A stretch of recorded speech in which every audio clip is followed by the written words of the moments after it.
7 September म्हणजे भाद्रपद पौर्णिमेला खग्रास चंद्रग्रहण आहे, जे संपूर्ण भारतात दिसणार आहे. चंद्रग्रहण नक्की कधी, किती वाजता, तसेच या ग्रहणात काय करावे आणि काय करणे आवर्जून टाळावे हे आपण या व्हिडिओमध्ये पाहणार आहे. तर खग्रास चंद्रग्रहण म्हणजे पृथ्वीच्या सावलीने चंद्र पूर्ण झाकला जातो आणि चंद्र काही काळासाठी गडद किंवा लालसर दिसतो. तर 7 सप्टेंबर रात्री 9:57 खग्रास चंद्रग्रहणाचा स्पर्श असून मध्यरात्री 1:27 खग्रास चंद्रग्रहणाचा मोक्ष आहे.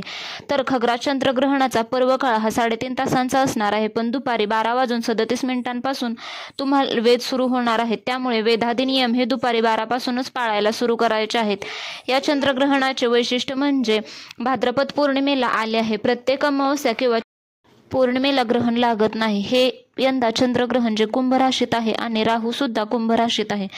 समसप्तक स्थानी सिंह राशीत सूर्य, केतू आणि बुध आहेत. त्यामुळे बुधादित्य राजयोगा 2025 मधले हे खग्रास चंद्रग्रहण असणार आहे, जेव्हा सूर्य, पृथ्वी आणि चंद्र एका सरळ रेषेत येतात आणि चंद्र पृथ्वीच्या पूर्ण सावलीतून जातो तेव्हा चंद्रग्रहण होते.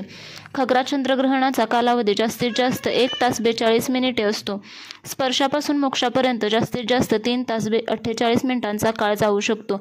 चंद्र पृथ्वीभोवती फिरत असताना पश्चिमेकडून पूर्वेकडे जात असल्यामुळे चंद्राचा पृथ्वीच्या सावलीतून प्रवेश अर्थात चंद्रबिंबाच्या पूर्व बाजूकडून प्रवेश होतो, अर्थात मोक्ष पश्चिम बाजूकडून होतो. लागोपाठच्या अमावस्येला चंद्रग्रहण होऊ शकत नाही, परंतु चंद्रग्रहणात होईल तेवढे मंत्रजप, साधना, स्तोत्र म्हणावे. ग्रहणामध्ये उपासना करा. हे ग्रहण भारत, आशिया, आफ्रिका, न्यूझीलंड इथूनही पाहता येणार आहे.